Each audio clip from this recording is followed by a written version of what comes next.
On the surface, he was the man every parent wanted their daughter to date. Polite, charming, ambitious, a law student with a dazzling smile. But behind those eyes was something far darker. This is the story of Ted Bundy, the man who fooled everyone until it was far too late. In the 1970s, America faced one of its darkest nightmares. Women across college campuses were vanishing. Police were baffled. Communities lived in fear. And no one suspected that the monster responsible was hiding in plain sight. Ted Bundy didn't look like a predator. He blended in. He volunteered at a suicide prevention hotline. He dated, laughed with friends, even shook hands with politicians. He was normal. At least, that's what the world thought. But Bundy was perfecting a mask of normalcy, and behind it, a storm was brewing. Over the next decade, Bundy would become one of the most notorious killers in American history.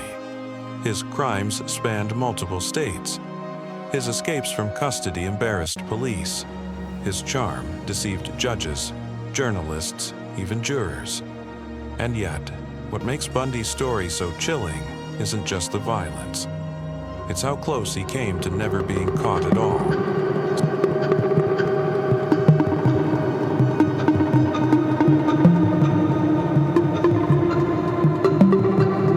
So tonight, we peel back the mask. We'll uncover who Ted Bundy really was, how he fooled an entire nation, and why his legacy still terrifies America to this day. Because sometimes, evil doesn't wear a monster's face. Sometimes, it wears a smile. Ted Bundy's story didn't begin with crime. It began with lies. Born in Burlington, Vermont in 1946, Bundy entered the world already surrounded by secrets. Experts say children raised in secrecy often develop issues of trust and identity. Bundy's early confusion about his parents may have planted the first seeds of manipulation. His mother, Eleanor, was young and unmarried. To avoid the judgment of society, Ted was raised believing that his mother was his sister and that his grandparents were his parents. Imagine the confusion of growing up in a home where your very identity is a hidden truth. Family friends described Bundy as polite and reserved. But beneath that quiet boy was someone learning, very early on, that appearances can be manipulated, that secrets can be weapons. How did a charming, educated man turn into a serial killer? Maybe it all started right here. Everyone thought they knew Ted Bundy. They didn't. As Bundy grew older, two faces began to emerge. On the outside, he was charming, a boy who neighbors said was well-mannered, intelligent, even likable. But behind that smile, Bundy was already showing signs of manipulation. He would steal, lie, and trick people, not for survival, but for the thrill of it. By the time he entered college, Bundy was studying psychology, the science of human behavior. Irony or fate? The same man who would later use manipulation to lure victims was at one point formally studying how the human mind works. Professors described him as bright, though not exceptional. Friends remembered him as someone who blended in easily. But Bundy himself admitted, years later, that he always felt different, isolated, misunderstood. And sometimes the most dangerous people are the ones who look like they belong. In law school, Bundy polished that second mask even further. He learned how to dress sharp, how to talk persuasively, how to appear ambitious and trustworthy. To many, he seemed like a man destined for success. A future lawyer, a family man, perhaps even a leader. But there's one part of his life that remains chilling in hindsight. During this same time, Bundy worked at a suicide prevention hotline in Seattle. Why did it take so long for police to catch him? Because no one wanted to believe a man this kind could be that cruel. Night after night, he answered calls from strangers on the verge of ending their lives, and he talked them out of it. One of his co-workers, author Ann Rule, who later wrote about him, described Bundy as kind, caring, and deeply empathetic. The same man who once saved lives would go on to take them in the most brutal way imaginable. This contradiction, savior on one side, predator on the other, is the mask of normalcy. And it's what made Ted Bundy so terrifying. Because when evil hides behind charm, you never see it coming. Anne Rule later said she couldn't believe the man saving lives at night was hunting women by day. By the early 1970s, Ted Bundy was living what most would call a normal life. He studied law, volunteered in politics, and worked at a suicide prevention hotline where he literally talked strangers out of taking their own lives. But beneath that polished exterior, his darker impulses were growing. It started small, but Bundy's crimes escalated with chilling precision. Bundy's first known attacks were clumsy, almost experimental. Serial killers often practice before committing their most planned crimes. Bundy was testing himself, building confidence step by step. What really happened to those victims? That's the part that made Bundy's crimes unforgettable. In 1974, he broke into the basement of a young woman's home near the University of Washington. She survived, but barely. Weeks later, he struck again, this time abducting and assaulting another woman, leaving her with permanent injuries. These early crimes were test runs. Bundy was learning, studying how to abduct, control, and silence his victims.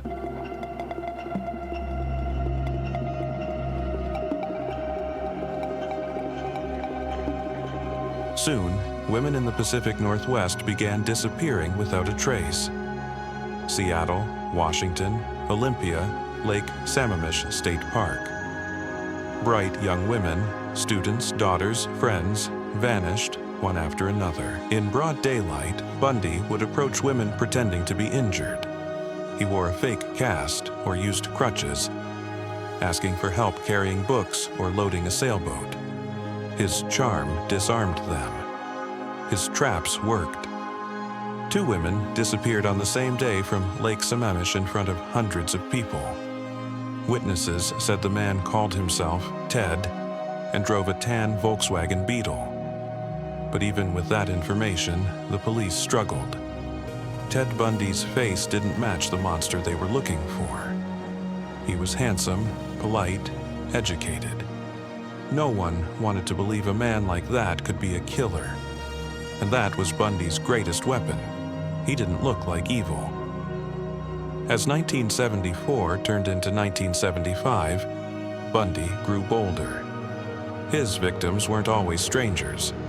Sometimes they looked like women from his past, particularly his college girlfriend who had once broken his heart. Long brown hair parted in the middle. That detail would become a haunting pattern. Linda Ann Healy was 21, bright, loved music. Janice Ott, 23, a social worker who loved the outdoors. Denise Nasland, 19, a student with big dreams. Each one was full of life until Bundy crossed their path. Investigators noticed it. Reporters noticed it. And yet, Bundy kept going. Each new disappearance left police one step behind. By now, the community was terrified. Posters of missing women covered college campuses. Safety seminars were held in dorms. Parents warned their daughters not to walk alone at night. And yet, Ted Bundy kept appearing at the very places where fear was highest. Smiling, charming, pretending to be harmless. He wasn't just committing crimes, he was playing a game. And in his mind, he was winning.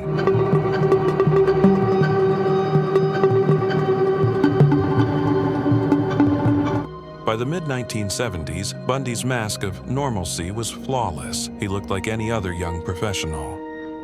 But inside, his dark fantasies had reached a point where pretending was no longer enough. And when Bundy decided to hunt, he chose his victims with chilling precision. College campuses became his territory. Libraries, parking lots, student unions, places where young women felt safe. Bundy exploited that sense of safety. He often approached women in broad daylight. Sometimes he wore a cast or sling, pretending to be injured. Other times, he posed as an authority figure, even a police officer. With practiced charm, he would ask for help, maybe carrying books to his car or lifting a heavy object. His victims never realized they were walking straight into a trap, because waiting in the shadows was Bundy's infamous Volkswagen Beetle. Investigators later called it the deadliest car in America. Ordinary on the outside, modified on the inside, Bundy's Beetle was a trap on wheels, the car that became a prison on wheels. Inside that small beige Beetle, Bundy had removed the passenger seat, giving him space to overpower his victims. Handcuffs, rope, and tools were hidden within arm's reach. For Bundy, this car was more than transportation. It was a hunting ground, mobile, ordinary-looking, and unsuspected by everyone who saw it. From 1974 onwards, disappearances began to multiply. College girls were vanishing across Washington, Oregon, and Utah. Friends described how they had last seen them talking to a man named Ted, a man with a sling, a man with a beetle. And yet, despite these clues, the police had nothing concrete. Witnesses remembered his charm. No one remembered his danger. Bundy's confidence grew bolder. His escapes weren't luck, they were rehearsed. Every detail was planned, every guard's weakness studied. Bundy treated escape like another hunt. In July 1974, at Lake Sammamish State Park, in broad daylight, surrounded by hundreds of people, he approached multiple women. Introducing himself as Ted, he asked them for help loading a sailboat into his car. 2 women disappeared that day. It was one of Bundy's most brazen acts, and yet it left investigators stunned.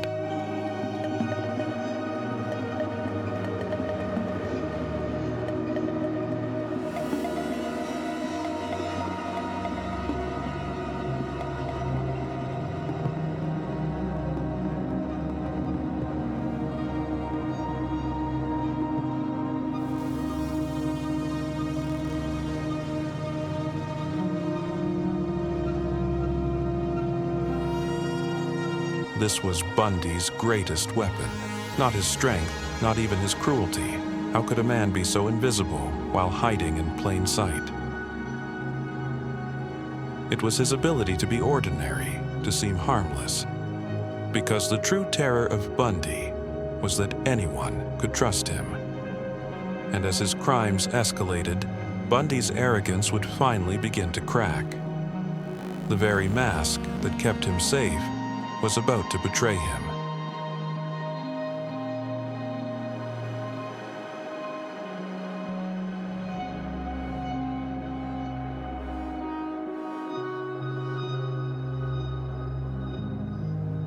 Think about it. Imagine working beside him at a suicide prevention hotline, or sitting next to him in class, never suspecting a thing. Quick question for you while we continue. When you hear about Ted Bundy's double life, polite student by day, predator by night, what shocks you more? That he fooled his friends and co-workers so easily? Or that police couldn't stop him, even after so many red flags? Comment your answer below. I'll be reading every single one.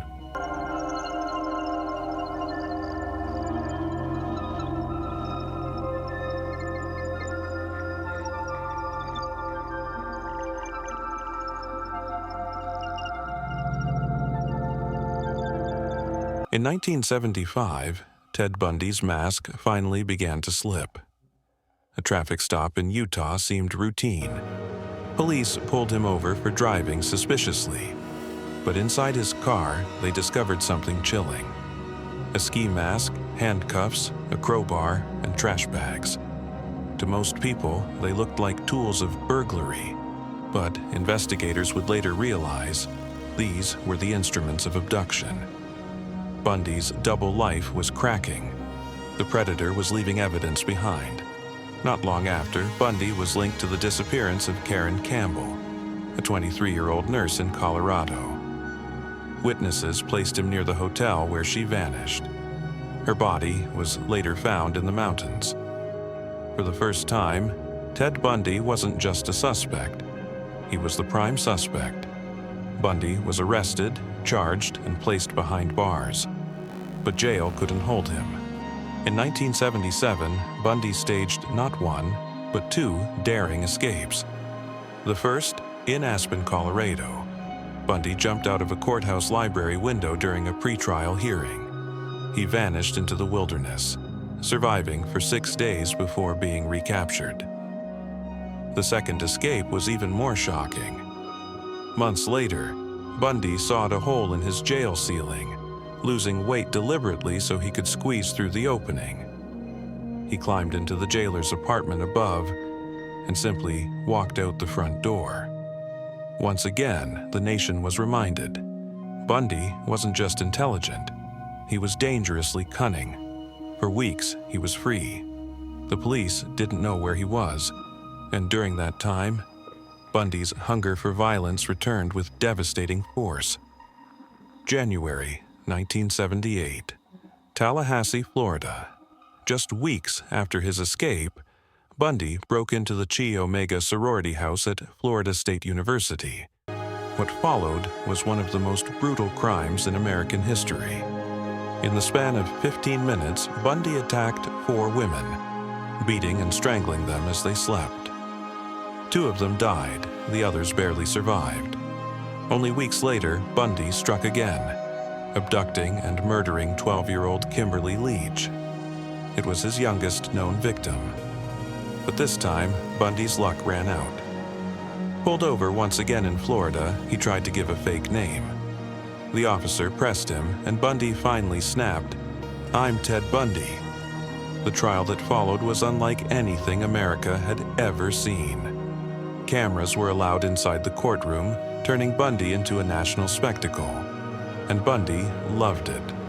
Instead of working quietly with a defense lawyer, he represented himself. He cross-examined witnesses, smiled for the cameras. Bundy smiled for the cameras, as if it was a stage play, not a murder trial. His escapes weren't luck, they were rehearsed. Every detail was planned, every guard's weakness studied. Bundy treated escape like another hunt. Outside the prison, hundreds chanted, "Burn, Bundy, burn," a chilling celebration of justice, decades in the making. Today, Bundy's case is still taught in criminology classrooms, a reminder that evil doesn't always look like a monster. Sometimes, it looks like the boy next door.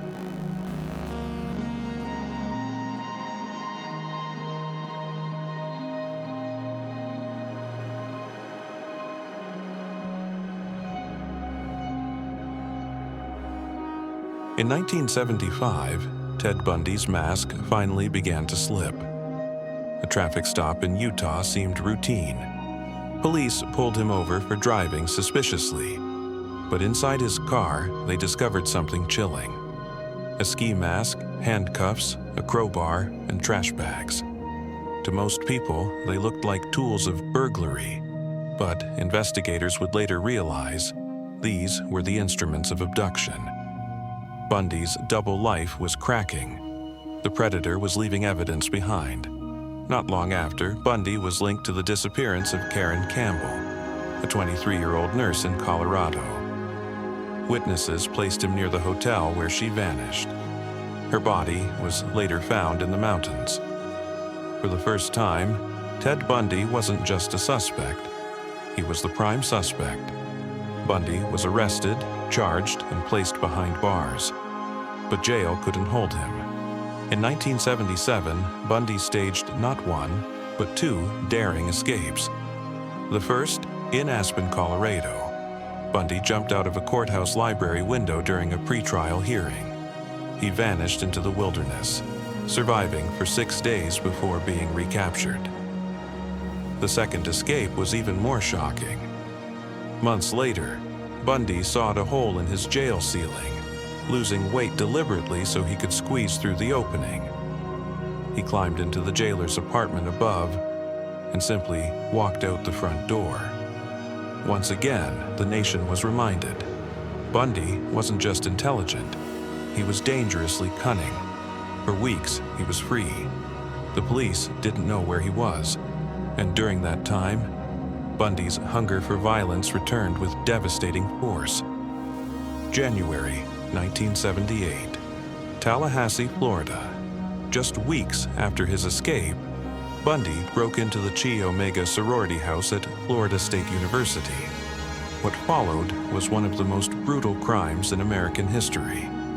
In the span of 15 minutes, Bundy attacked 4 women, beating and strangling them as they slept. 2 of them died, the others barely survived. Only weeks later, Bundy struck again, abducting and murdering 12-year-old Kimberly Leach. It was his youngest known victim. But this time, Bundy's luck ran out. Pulled over once again in Florida, he tried to give a fake name. The officer pressed him, and Bundy finally snapped, "I'm Ted Bundy." The trial that followed was unlike anything America had ever seen. Cameras were allowed inside the courtroom, turning Bundy into a national spectacle. And Bundy loved it. Instead of working quietly with a defense lawyer, he represented himself. He cross-examined witnesses, smiled for the cameras, and even proposed to his girlfriend, Carol Ann Boone, in the middle of court. Bundy turned the courtroom into a stage, and the world couldn't look away. But charm couldn't save him. Witnesses placed him near the scene.